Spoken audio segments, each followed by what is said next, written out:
Teológica.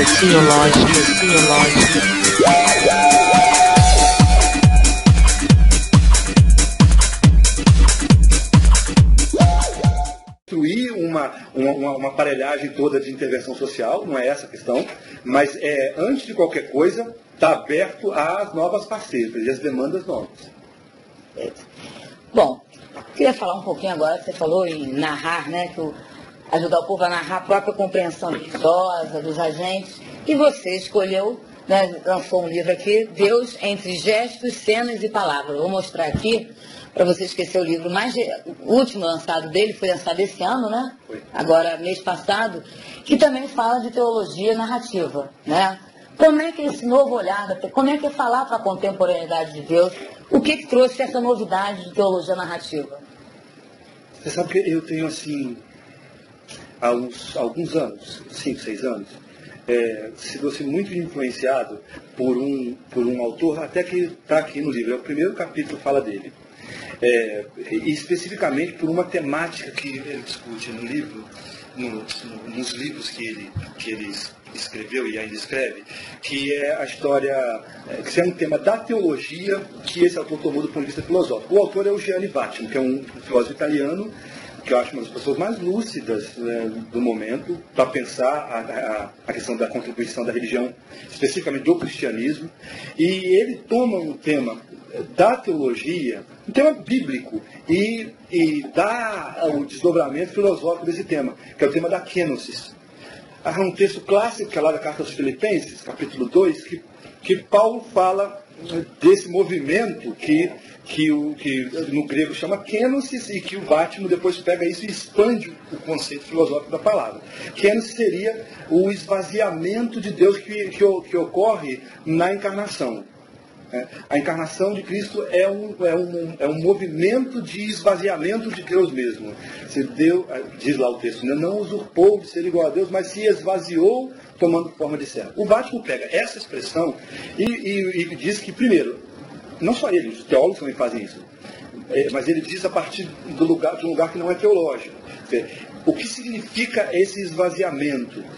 Ele diz, esse esvaziamento é o primeiro passo efetivo para aquilo que o Ocidente experimentou, que é a secularização. A gente tem tanto problema com a secularização, né? Fica com grilos. Claro, a gente às vezes quer manter a instituição a qualquer custo, a qualquer esforço. O Vattimo chama atenção, a secularização não é um movimento contra a religião, a secularização é um movimento intrínseco à própria condição cristã. Porque Deus se seculariza em Cristo. Em Cristo, Deus absolutamente se propõe uma relação com o mundo, com a cultura, com a história, com aquilo tudo que a expressão mundo está dada. Então, o que significa isso? Significa que não há coisa qualquer estranha ao mundo, não há coisa no mundo estranha a Deus. E aí a teologia ganha uma outra possibilidade. Não é necessário a teologia manter única e exclusivamente uma relação com as quatro paredes, ou com aquilo que tem o carimbo de autorização eclesiástica. A teologia mantém, pelo menos é possível ela manter relações muito novas e muito arrojadas e sempre muito atuais. Nesse sentido é que esse livro eu acho que se coloca, e que a teologia narrativa também ganha espaço. Porque é possível agora falar teologicamente de realidades que não estão sob o domínio da igreja.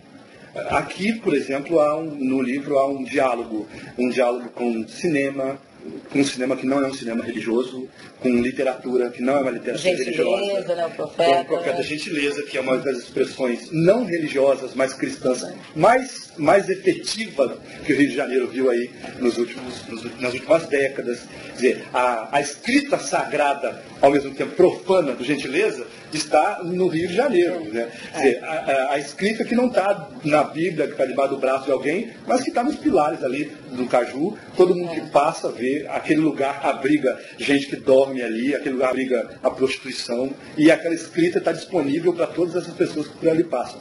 Então eu acho que o gentileza é uma expressão mais radical do que se pode ter de efetiva palavra em ação naquilo que é o contemporâneo. Mas então, cinema, teatro, música, literatura, são todas áreas, lugares teológicos que estão aí cheios de expressões, né, de percepções do humano acerca de Deus, que podem ser tematizadas pela teologia. Não para serem assim, tomadas pela teologia, de assalto, né? Não para serem cooptadas pela teologia, mas para serem valorizadas dentro daquilo que elas propõem. Então, a cultura, nesse princípio da kenosis, como o Vaticano coloca, a cultura assim, está grávida de Deus todo o tempo. Todo o tempo a cultura está para dar à luz a essas expressões de Deus, para dar luz a essa, em teologia nós chamamos de revelação, mas que pode ter qualquer outro nome fora da teologia, desde que seja resguardado essa presença permanente de Deus na cultura, que nós, por preconceito, por vezes não tematizamos, mas que nem por isso deixa de estar ali, nem por isso deixa de ser presente. Então, esse livro é só uma expressão disso que a gente pode aprofundar tanto mais.